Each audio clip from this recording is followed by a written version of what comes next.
Hey! Is there somebody there? Oh, super cool.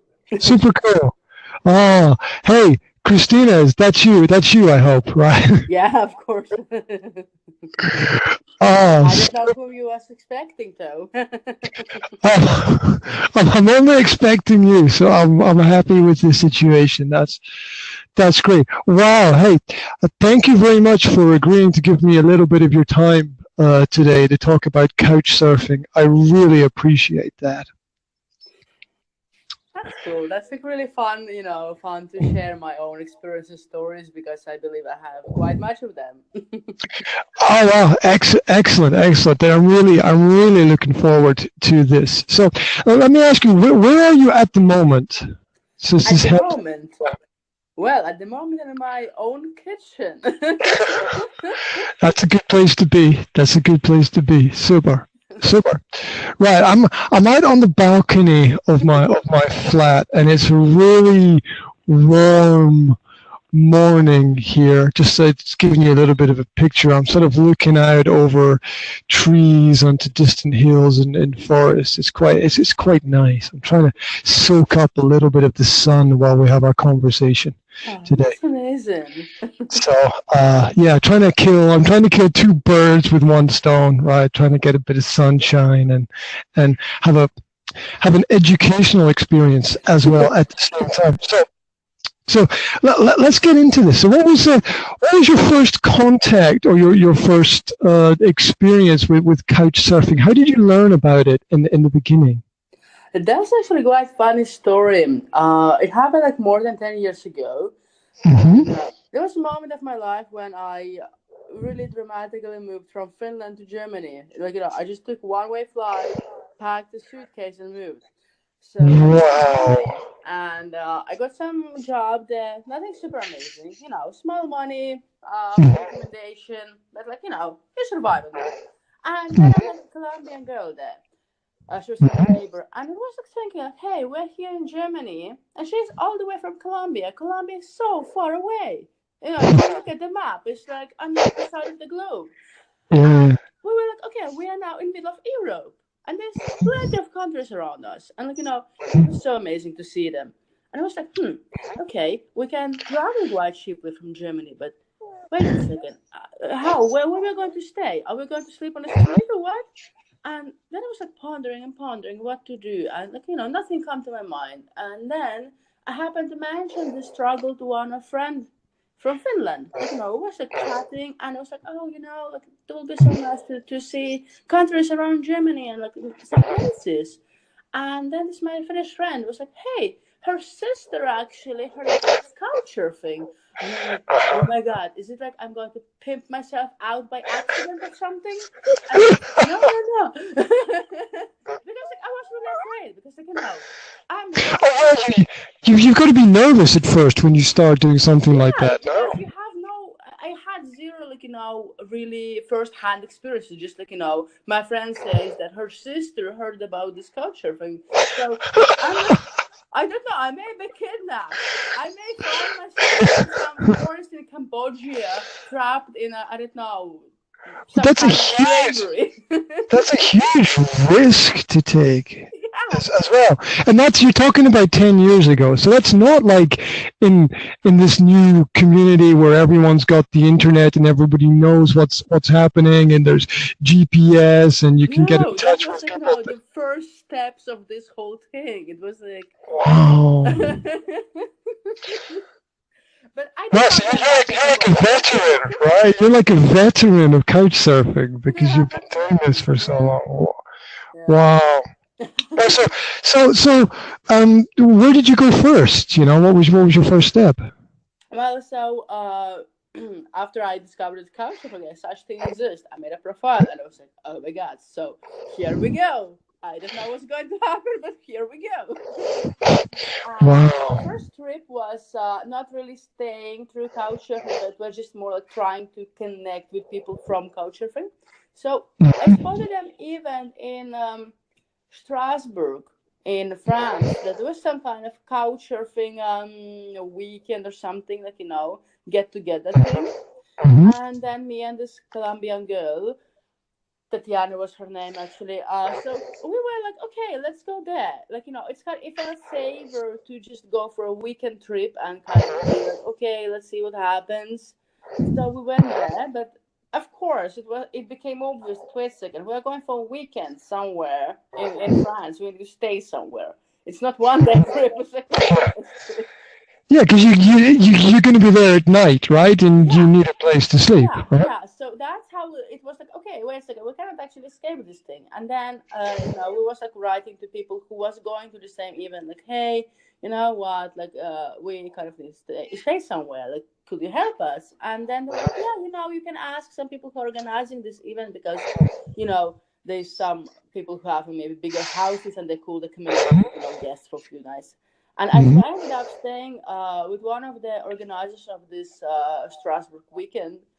Philip was his name, if I remember correctly. It was like, really fun and really cool guy, cool housemates, everything. And he was like hosting almost 20 people during that weekend. Like, people 20 people. Yeah, he had around 20 people. Yeah, I guess.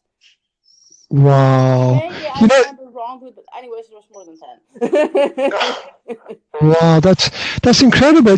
Sometimes I think about some of the people I know who have more than one property. Okay, maybe they have a house somewhere and a cottage somewhere, and you can't live in two places at the same time, right?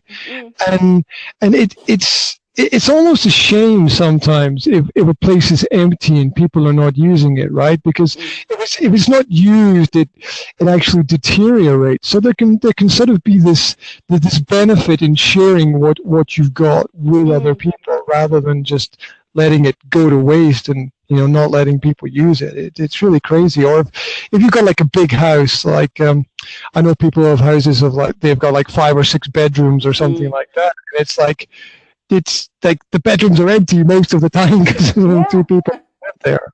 That's true.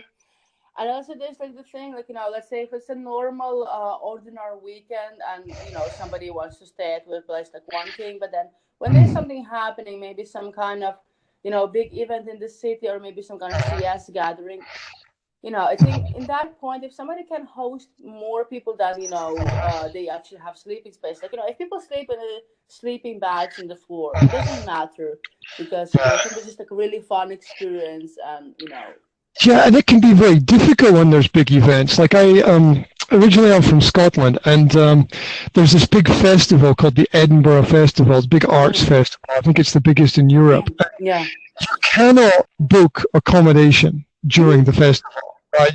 The festival is for 1 month, and everything in the entire city is booked out. So if you want to, like the hotels, the hostels, everything is booked out. So the only other way to do something would be through Couchsurfing. That would be the only way to find a place to stay. So it might be a lifeline for people who are interested in these kinds of activities and who don't have, huge amounts of money to spend on hotels, because depending upon which part of the world you're in, right, that hotels can be, it can be €100 a night for people. It can be even more. It's like, some really crazy hotel price can be like many hundreds per night, and sometimes can be so nasty deal that like the whole town is booked, and then you have those like super mega expensive, I don't know, Gwyn's apartments or whatever else, and they're like, hey, there will be 1,000 per night. Do you have 1,000? I don't have 1,000. Yeah, I was working with a client a few weeks ago, and he came back from a working holiday, and I was like, okay, so how much did it cost to go away for a week? And he said, 9,000 to 10,000 euro. And I was like, what? Yeah, from where are you going to get that money? Come on.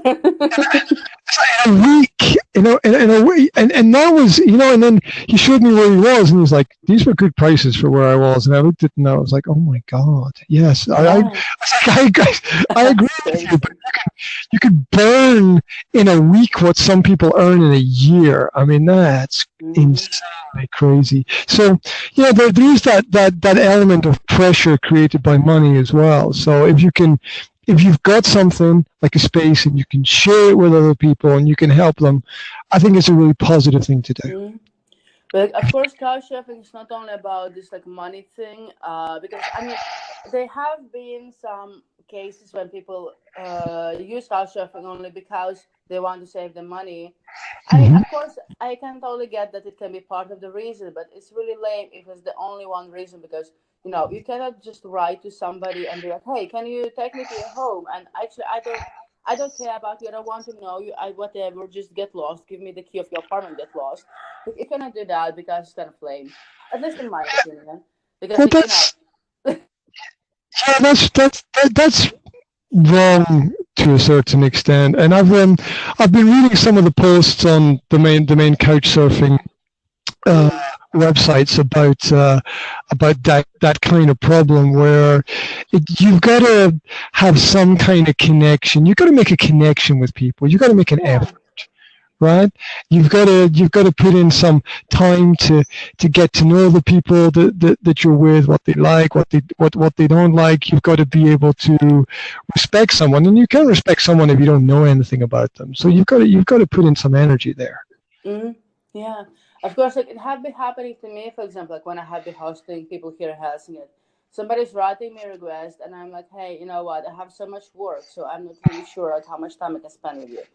And then I'm like, okay, you know what? Like, okay, if you cannot find anything else, write me back, because, like, okay, I don't really want to leave you on the street. It will be kind of like not cool, because I will not want to be on the street myself either. So there have been cases when people have been coming to my place like late in the evening, and I'm like, okay, I need to work early in the morning, so kind of, maybe we talk half an hour and that's that. It can happen sometimes like that, but it would be still nice if you could spend more time with people. And on the best, like, you cook with them, you share some stories, you talk some stuff, you connect with people. Yeah, absolutely. And for a lot of people, traveling can actually be a lonely experience, because it's not easy for everyone to connect with each other, right? It's some people are naturally outgoing, and they can connect in 2 seconds with anyone anywhere. And some people are not. Some people find it harder to make those connections. And if there's something that can help them, like putting them in the same space as another person, where they're maybe just there's a little bit of pressure where you're forced to communicate, and maybe that breaks the barrier, and maybe that can help people. So that's also something to think about. So what would you say have been what have been your best experiences? Yeah, as both a guest and a host. Can you share some of those ideas? Best experiences. There's so many of good experiences, like, when I was like traveling abroad and meeting all the nice people. But I don't know. In a way, I could say that one of my couchsurfing related experience, actually, the fact that I met a person with whom I spent like 7 years of my life. It's just like I wasn't expecting to anything like that happen. Just like then I just met this like amazing person that we connected, and we ended up having a relationship, and that was like, whoa. Yeah, you can only have a relationship with people that you meet, right?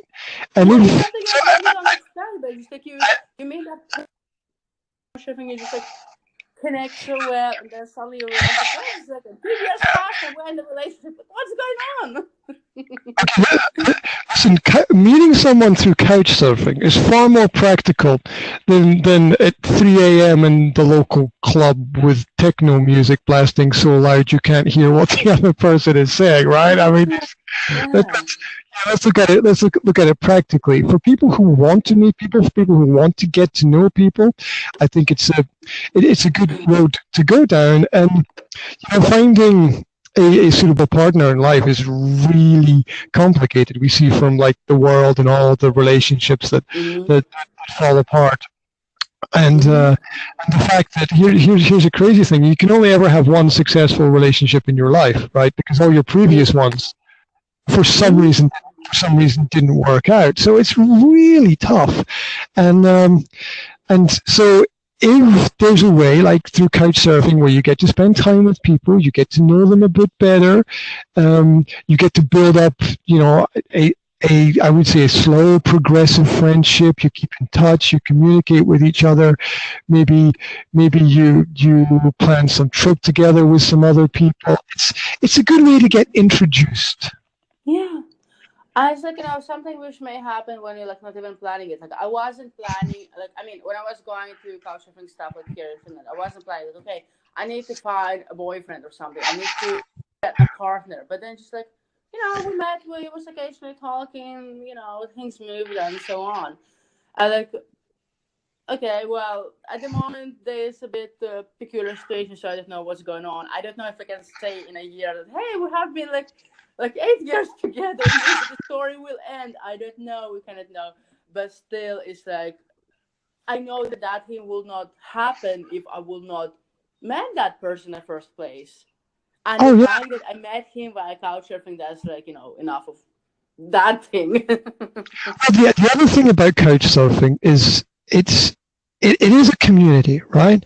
And so you're going to meet people who know other people, and this is a way of vetting. It's a way of providing some kind of security that you know people and they know people, and they can give you information. And so it's not always like a cold meeting with a person where you don't know anything at all. It's like if you trust people and these people trust somebody, then you know that you can trust them a little bit, right? Yeah, so it's like the same. Like let's say if for example I'm planning to organize some event that I want to go somewhere, and then there's somebody on Couchsurfing who's like, hey, no, maybe I'm going.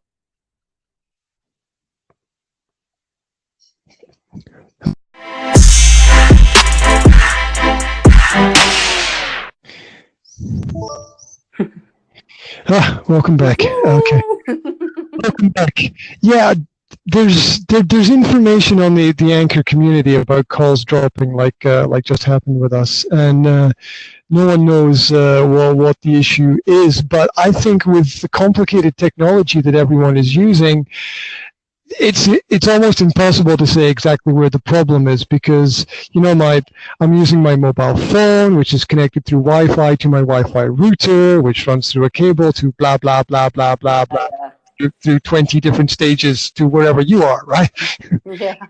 So any one little thing, right? Like if you're using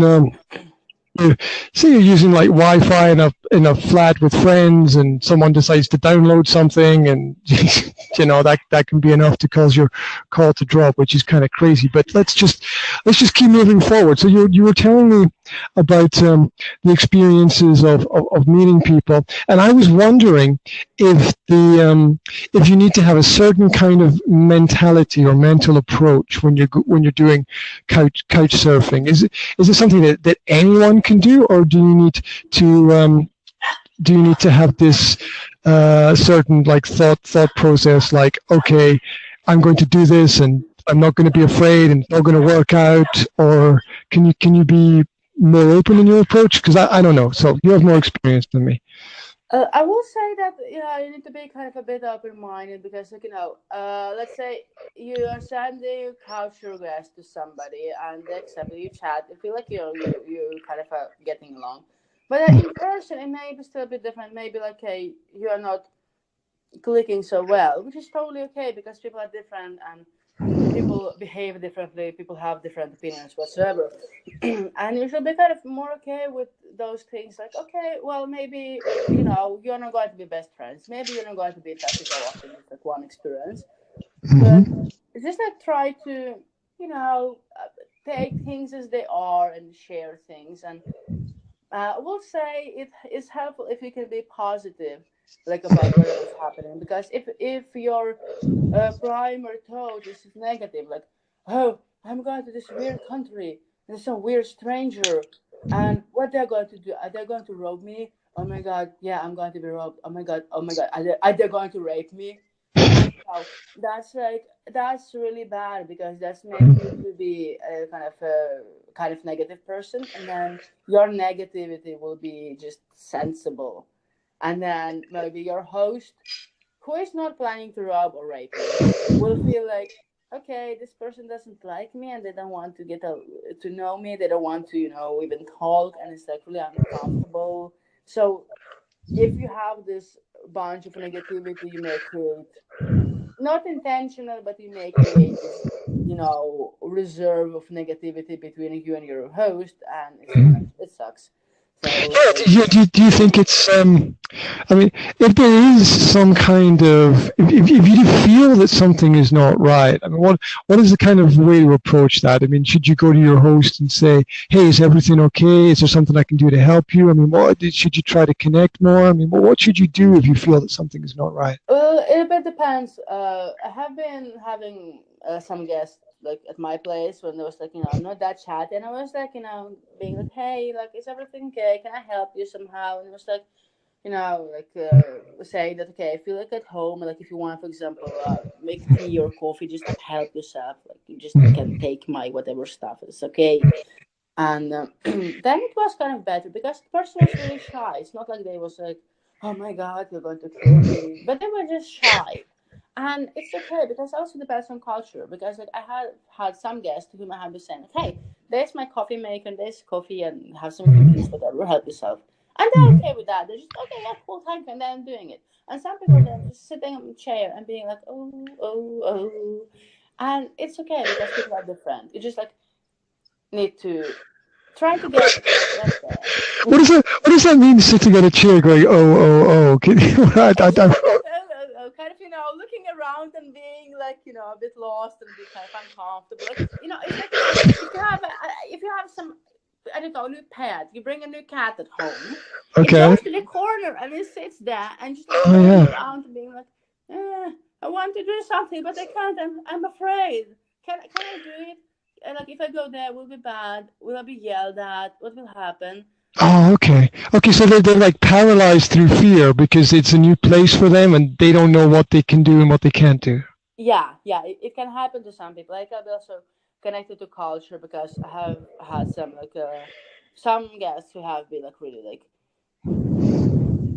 really waiting for my permission to do something. Really waiting. Let's say if I said, hey, if you want coffee, you can just have a coffee, make coffee. They basically waited that I bring the coffee for them and put it on the table. Even though they wanted it, but they were just like not feeling right to make it for themselves. But those are just like cultural and personal differences, and that's totally okay. You just like need to Oh yes, so it's it's good to reach out. It's good to try to make the connection. It's better to say something than say nothing, right? Because if you don't understand what the other person is thinking, you can't help them at all. So it's much better to be open, I think, and to be chatty about these kinds of things. So what have been some of your more difficult experiences? I mean, because I've got this a little bit of an imagination, like you could be in a city somewhere and maybe there's a problem, maybe you can't connect with the host, maybe you can't find the host, maybe it's the last minute and you still don't have a place to stay. I mean, how does that work out? Well, there have been moments when, for example, somebody was canceling on the last moment on me, and I was like, because like, okay, when I'm traveling, I always have some extra money in my pocket in case if I can get to hotel or hostel whatsoever. But then also there have been moments where somebody have been canceling, and I was like, oh god, like now I'm in the middle of this nowhere kind of, and what to do, and then I was like trying to write, for example, to some Couchsurfing groups, because at least back in timeline, I don't know how it's now, but like back in timeline, there were those emergency groups. So, for example, that could be, let's say, Manchester emergency Couchsurfing group, and that would be basically like place where you write if you're like really screwed up, kind of, really like your host cancel for reason or another last moment, and you're standing like in the middle of the night at some, I don't know, train station of Manchester and being like, oh my god, where I'm going now. So you could write there and somebody maybe see a post and be like, hey, I could help you out and I could host you or whatever. Those are things which can happen, and you need to be kind of aware of those moments. And if it goes really bad and there's nobody who can host you, or maybe somebody replies to your whatever request, but you feel a bit weird about the person, there's no obligation to go there. You can say no thank you and just go to a hostel or whatever. So there's options always. But one of the shadiest experiences which I had was actually in Morocco. So I was living in Spain back in time, and Morocco anyways, really short journey from South Spain. So I wanted to go there. Yeah, to across the Med, right? So I mean, how long does it take to get there? How do you get there? Do you go by boat, by plane? How do you cross over? I took a plane. Okay. Yeah. Okay. Because my geography is terrible. Like, I don't know if that's like 50 miles or 5,000 miles, right? It was really short flight. Flight. That I remember. So it was like a big deal. And really cheap price because it was like Ryanair who was flying there. So it was really cool. So I was thinking like, hey, I'm going to Morocco. So, well, Couchsurfing, of course. And then I was like trying to look for hosts, like maybe some like month ahead or something. And I realized that in Morocco, like in Marrakesh, there's not that many female hosts. And I was like, okay, that's interesting. Anyways, I was trying to contact some and no result. It was like, okay, well, there's some guys, and was trying to look like, who have more like okay profiles and some feedback. Because feedback from a trust person. Yeah, how do you know an okay profile then? Well, how does that stand out? Well, I mean, like, a good profile is the one with like some photos, some descriptions, something told about person, some kind of introduction, and it's really grateful when there's some references from previous guests or some other people. So, yeah.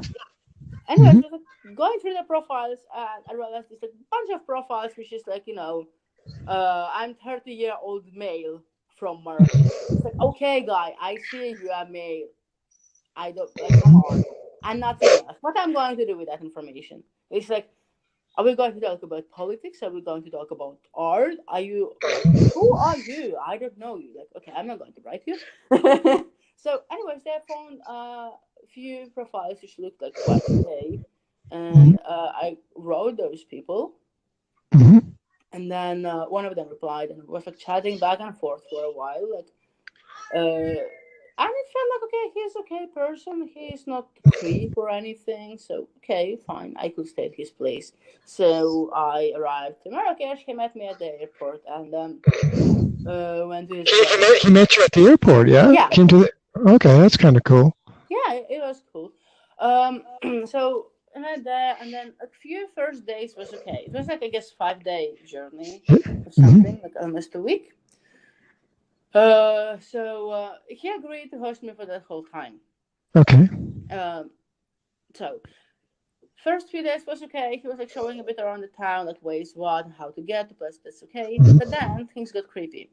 Like, I had my room there, and then he was just like, walking in the room, like in a really late kind of evening night when I was already trying to sleep. He went to the bed with me. What? Yeah, he basically I'm in a bed falling asleep. Like, I'm not sleeping, and then suddenly this guy is falling on me. What? What the heck? I was yelling like crazy there, and okay, he's getting up, and I'm being really mad and yelling like, "What on earth are you doing?" Oh my god! And I'm like, "What is this?" Oh my god! You have interest in me? I'm like, "What? What?" I left the room and I was like shocked. It was like, I don't know what to do. And like, I wasn't prepared for that at all. I was like, oh my god. Do you have like any mace spray or something that you can grab and like spray it, or it's just like no, it's just like I was like totally kind of what, and in the room I was like really confused, and like next morning he was behaving like nothing had happened, and I was like, okay, that's kind of creepy, and I said, dude, like that was not cool what you did. I didn't know, was he drunk or something, but it wasn't cool. Then you can't pretend like nothing happened. I mean, that's wrong. That's just so bad to pretend like nothing happened. You gotta confront the problem. Yeah, and then like he was like saying sorry, and I was like, okay, fine, whatever, let's leave the matter. And they passed it. It's like, oh, sorry, I just slipped into your bed by mistake. Like, you just made up the story. sorry. So but then they passed the Oh my God, as if sorry makes it okay to do something as crazy as that. I mean, that's I don't know that. But then, honestly, like the following day, he was trying quite similar thing again. Like, he was like coming, like, really close to me, trying to touch me. And I was like, what on earth you doing? I just said to you in the morning that what you did on past night was awful. You don't do that to people. And I was like, what is your problem? What is your misunderstanding of this concept? Like, oh, but I thought you have interest in me. And like my friends are saying that I'm not taking first step, like, early enough. It's like, that he's waiting to first step towards the girl. And I'm like, guys, that's not the first step, that's the last step. This is Couchsurfing, just like about meeting people, like having social connections, not like findaffuckbody.com. It's like, if you find a fuck body, then go to the findfuckbody.com. It's like, I was terrified, and thanks God he had a housemate who was more normal. And I told the housemate, like, hey, this thing have happened, like, whatever is this thing? And he's like, oh, well, he feels really sorry and blah, blah, blah. And I was like, whatever. I'm trying to survive, like, one night. What? Yeah. Oh dear, the number of people that don't understand what a real apology is, right? I mean, that's it's not like, I mean, there are small mistakes and big mistakes. Yeah. It's not like he gave you tea instead of coffee, right? Yeah. It's like, well, I left from the place, and then later on I wrote him neutral review. I didn't write negative review because I felt like it will be a bit lying, because at the beginning everything was okay. At the beginning everything was fine. Like, he was like totally great host for the first 2 days. But then it got really berserk. And I felt that it will be wrong if I write like, okay, everything was bad, horrible. So it was like, okay, I'm just going to be, kind of okay person and write things how they were. So I wrote, okay, there were good things and there were bad things. And I was like kind of writing, okay, if you're a female traveling alone, maybe that's not your place. And that guy was trying to force me to remove the review from Couchsurfing. I'm like, I'm not going to do it. I'm not going to do it, because that's what happened. That's what we have done. That's not how it's working. Oh yeah, I mean, what if you remove the review and another girl goes there, right? Yeah. That would be terrible. Yeah, but like, the guy, he could not live with this review, so he deleted his profile, and I'm quite sure he made a new profile and he's continuing doing what he have been doing, and that's awful. Oh my God. That kind of people, they should be, I don't know, really banned from Couchsurfing, because it's wrong. It's like, you're hooking up with somebody on Tinder. Like, if you are organizing meetings through Tinder, then yeah, sex is kind of what you're expecting usually, because that's Tinder, that's the app for sex. But yeah, absolutely. Yeah, I can see, obviously that some people would try to use it in a negative way. It's the same way that no matter what you do in the world, there's always somebody who will try to abuse the system in some kind of way or get some kind of advantage from it. But you really have to be, and I'm not just saying to you, but to women in general. In some countries, you have to be more careful than in other places. And I think that one thing you mentioned already, which I think is great, is that you kept some money in reserve so that you had a backup plan if you couldn't find a place. I mean, I think that's something that people need to keep in mind. And also, I mean, I think you need to let people know where you are as well. Yeah. You got to have some friend or some family or some connections, or you got to be able to leave on your Facebook page, I'm staying with this person in this place or something, so that the people who care about you know that you're okay, right? Well, it will be good, like, if somebody going, but it's not always going like that because some people they're traveling a lot and they just like change the place all the time. But of course, it's good if somebody knows approximately what on earth they're doing. Because let's say if you just like take a pile of money and just leave somewhere and go to different places, different locations, something happens, then where something happens, it's difficult to start to look for you or whatever if nobody even knows in which country you are.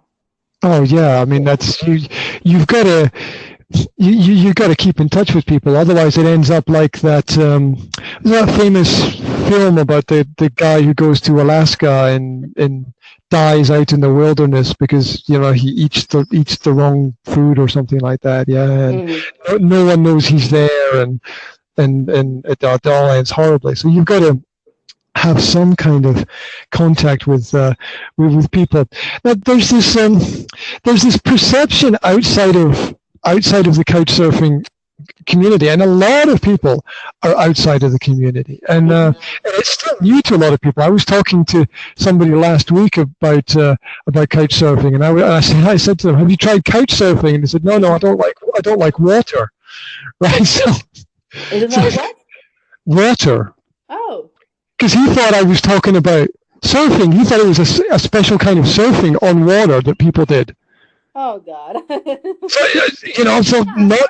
Grab a couch and I don't know, go to some ocean with it and try to surf. The world is a big place, and not everybody knows everything that's going on. So I mean, couch surfing is still pretty new for a lot of people. And there's this kind of perception that it's a very alternative community.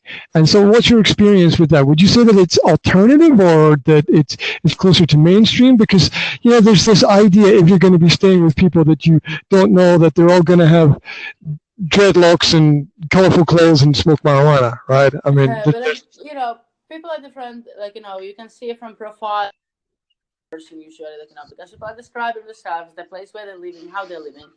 I have seen some CS profiles and there's some nudists, Are you serious? Willing to host people. So it was writing hey, you're welcome. Naked people willing to host other naked people. Yeah, but he was okay, but hey, I'm a nudist, so I'm going to be naked in my home because that's how I live. And you should be, unless you're a nudist, that's not your place, that's not your call. But it's totally cool because he wrote it really clearly, But then at the same time, I had once a request from a guy. Oh my God, if I remember correctly, he was German. So he wanted to stay here at my place in Helsinki. And at first I accepted it. I was like, blah, blah, blah, that's cool. And then he's like, oh, by the way, I'm going to be naked. I'm like, what? What? Like, yeah, I'm a nudist. I'm like, okay, I understand you're a nudist. Good luck with being nudist. That's cool. But not in my flat. Around my apartment naked. So, I don't want it. This is my home. I don't want you to be naked in my home. I don't really care that much if you don't keep your shirt on. If it's, for example, summer and it's warm, whatever. But I don't want you to be totally naked. It's just no thanks. Yeah, I mean, it's like, would you walk down the main street in the city naked? No. Well, treat my flat with the same kind of respect, please, because you don't know the people on the street and you don't really know me. So yeah. Just so in this case, guy decided maybe it's better for him to look for another place where he could be freely naked in the apartment. I was like, okay, cool. Good luck with that. That's fine. Just send them off. Good luck. Yeah. Good luck now. Off you go. Right? Don't come back. Right. Yeah. It doesn't mean the person is bad or something. It's just okay, that's how they're living. That's their preference, and or preference are just not clicking. It's like the same thing. If let's say somebody is totally hating animals, right? And I have a cat. So if you hate cats, why you would come to a place with a cat? Oh yeah. Or if you are allergic to the cat, why you will be going to somebody's home where is a cat? Yeah. You can pick that up from people's messages and information. You can look at something and go, well, that's not really logical, right? You know, somebody could be like, I'm traveling across Africa, but I need to spend the night in Helsinki. You're like, nah, it doesn't really fit together. So in Couchsurfing, it's also like, you know, really important to write good requests, good letters, because you know, when people are getting much of requests, then they start to be like, okay, I cannot host everybody. I don't want to host everybody, you know, because my time is limited, my space is limited. I'm not like, you know, some kind of super rich person with huge mansion here and, you know, no work to go. Oh yeah, because you know people are naturally working, so you've got to respect the hours that people keep, you know, when they're going to be in their home, if you can be there when they're not there, for example. So you've got to be really caring about the fact that it's somebody else's home, it's somebody else's environment, somebody else's stuff, and you need to respect all of that. Yeah.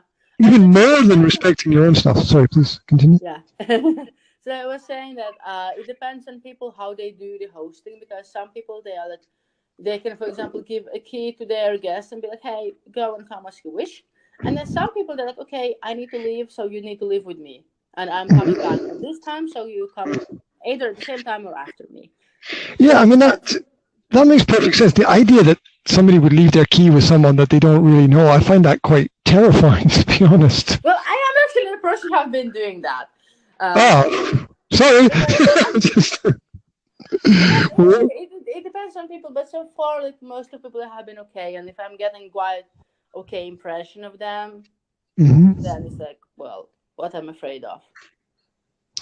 Well, yeah, and you've got to take that step, because you never know, right? If you don't take the step to trust somebody, you can't develop a relationship with them. Now, from time to time, people will make mistakes, but I think it's still better to have the faith in humanity, basically, and to take that step and to give somebody else the opportunity to make the right decision or the wrong decision, and then you know what kind of character you're dealing with at that point. I'm not saying do stupid things, but I'm just saying that anybody can do it in a careful and considerate way where it's measured and they're still kind of safe within that environment. So what are some of the big life lessons you think that people can get from couch surfing as an experience? You know, how can the experience of couch surfing be of benefit to a person in their life?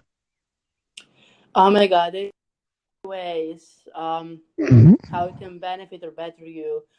For me personally, have been like, you know, a way to connect with people, and then, like, you know, when you connect with people, you instantly start to get some new things into your life. You may learn something new about something. You may learn something new about some places, locations, hobbies, whatsoever.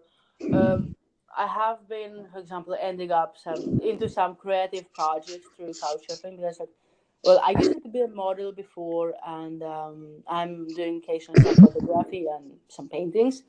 And I kind of like creative stuff, so through Couchsurfing, I have been meeting people whom I could have started some new projects, new things, and then just going to some galleries or art things, and have like, and then at some point, I was, for example, doing one photo project connected to loneliness, actually, with few people who I actually knew through Couchsurfing.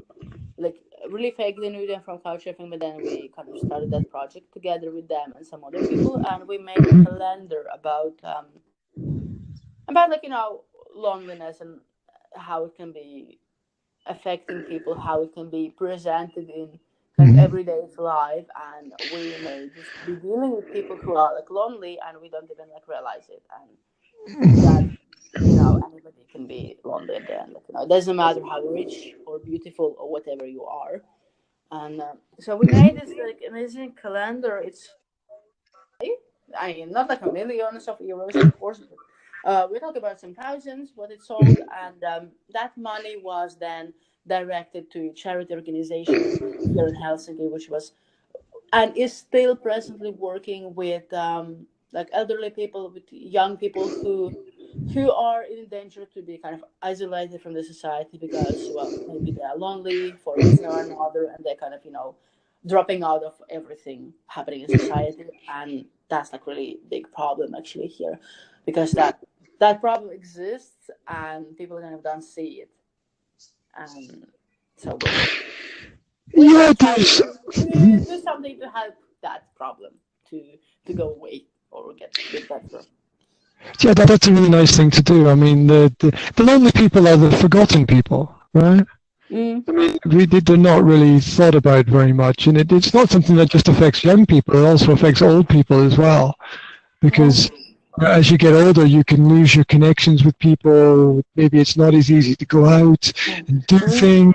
Maybe your friends die because you're old, right? So yeah, there can be it's many reasons like why something can happen, but then let's say because for some reason then older we get, then usually more difficult for us is to make friendships, to make new human connections, because mostly people make friends through, let's say, schooling, through work. But what if you have been studying somewhere else and then you move to a new place and maybe you don't have work, or maybe for some reason you don't really connect with people at your work? Maybe there's huge age difference, like interests are different, and then you have like nobody, you don't have family around here, and everything is like kind of like that. And of course, like there's, for example, Couchsurfing, through which you can get social connections, you can connect with people. But not all people are, for example, brave enough to do it. Some people are having some issues, like maybe they're too shy, maybe they're afraid of new people. That's like can be creating problem over another, and then it's like really difficult to manage with all that. Oh yeah, absolutely. It's hard in the modern world. I mean, if you look at how you can meet up and make friends with people. Once you finish the university experience, if you don't have a big network of friends, it can be really complicated. Work can take you somewhere new, and then if you're in a new place, you've got to reach out beyond the people that you work with. And then how do you meet other people? Do you join the sports club, or do you go to a local church, or or do you look at people who live near where you live? It's really difficult. It's hopefully it's easier in the modern age, where you can find more people who have similar interests through the internet than you could in the past. But that also has a negative side, because then you're not meeting people with different interests. So it's really complicated. It's hard to navigate through that. So it's really nice to hear about people who are trying very hard to help other people make those important connections in their life. Wow. So so as a final question, I'd like to ask you what kinds of advice you would give to someone like me who hasn't done Couchsurfing before but is planning to do it, and what to expect. Can you open my eyes a little bit and help me see the things?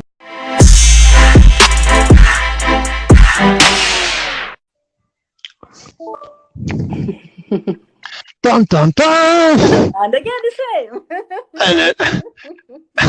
And we're back again. I'm so thankful to be talking to someone who is so jovial and enthusiastic and happy today. You're making my day. We're going to get through these problems of the system cutting out, and we're gonna get to the end of the conversation. I was just hopefully I can talk for days, but we don't want to do that, right?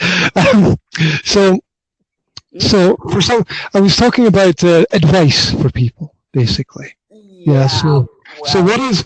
And I know that maybe there's a lot of information out there, but maybe just something simple that people can keep in mind when they're approaching the idea of Couchsurfing, if they're new to it. Yeah.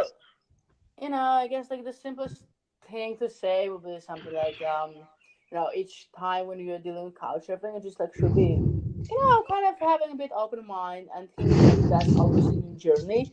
I mean, it can be technically a journey when you're traveling to a new location, or it can be a new journey in a way that you're meeting new people, and there can be new journeys with those different people, like, and connections.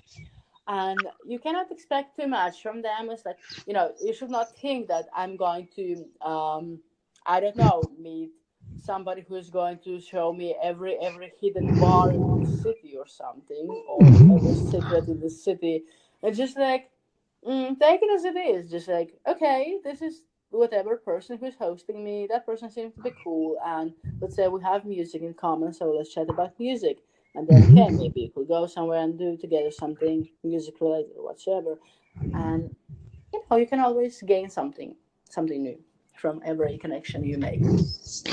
Yeah, I think that's very true. It's nice to have the opportunity to make the connections and to gain something new. How does Couchsurfing compare with other online platforms like, say, Be Welcome or Hospitality Club or places like that? I mean, have you any experience of comparisons? Well, I have heard about Hospitality Club. I haven't been using it myself. I don't know. I just have been quite okay with Couchsurfing. At some point, there were moments when somebody was saying that some of those platforms are getting too commercial and stuff like that, but that's what can happen with any kind of platform eventually. Yeah, I looked at the Couchsurfing, the Be Welcome, and the Hospitality Club online, and I registered and had to look around in the communities on there. Definitely, Couchsurfing is by far the most active, and yet I found people complaining about the commercial nature of it, which I found to be rather confusing for me, because there's this. To fully register, there's a charge, something like, I don't know, it's like €50 or something like that, right?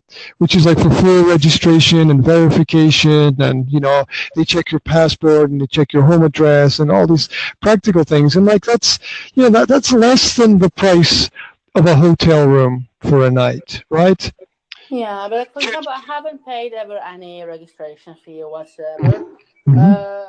For example, I'm also getting some validation credits when I'm hosting people. So when I host somebody, I get like extension for this validation, and that's how it rolls. So I haven't spent a dime. And in other hand, this validation thing, I can understand like why it exists nowadays. Like it haven't been existing when I got to Couchsurfing, but there's a good thing in it, because kind of making it more secure. It's like Oh yeah, because I feel better when I'm registered and my official details are in the system, and they do this thing like they send like a postcard to your home address to verify that you actually live where you live, and that gives me a little bit of peace of mind. It at least makes me feel like, well, I've done everything that I can do to make sure that everything is going to be is going to be okay. Is going to be okay there. When I have that kind of experience. So what's it like you're in Helsinki, right? Yeah. So what's it like there for Couchsurfing and the community of people there? Because I've noticed online that there seem to be these get-togethers and meetings that people have regularly. Is there like a community there? Well, kind of. Like there's almost like this weekly meeting to which like anybody can come, like no matter if you're a traveler or a host or whatsoever. And so it's like always the same place, and anybody's welcome. You can chat about anything, and then connect with people. And then sometimes people organize some other events, and they, for example, can make some event on the Couchsurfing page, like maybe some kind of walk thing, or let's play board games or whatever. Yeah. Okay, cool. And what's Helsinki like during the summer? Because I'm planning to be in that area in July. And maybe August as well, around that area. So are there any bigger events or festivals, or, I don't know, I've no idea what it's like there. Can you, I don't know, paint a little picture for me, maybe? Well, there's like plenty of stuff happening during the summer. I don't even remember all of them myself, but there's plenty of festivals and happenings during summer, and weather is rather okay, semi-warm usually. I'm just gonna hope there's not going to rain too much, because when it's raining it's not that cool. But it was okay. But of course, it's not as warm as in Spain, for example. So, like lately, we have been rolling in about plus 20 degrees. Mm-hmm. And it's fine.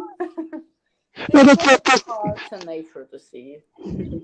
yeah. And you've got that sort of the climate of being further north. Like I said, originally I'm from the north of Scotland, so it's like summer was 5 days of sun, right? And that was it. And you could be guaranteed that it would rain every day. And that was the climate there. Right now I'm in Slovakia, and I don't know how hot it is, but it's hot today. I've started to sweat. Actually, it's just ridiculously hot now, and it's still the morning as well. Right.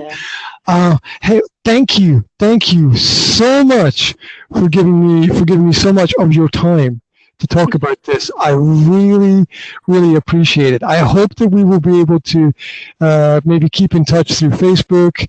And if you're around in the summer when I come out that way, it would be great to grab a cup of coffee or something, or sit down and talk or something like that. If you're around, that would be super cool.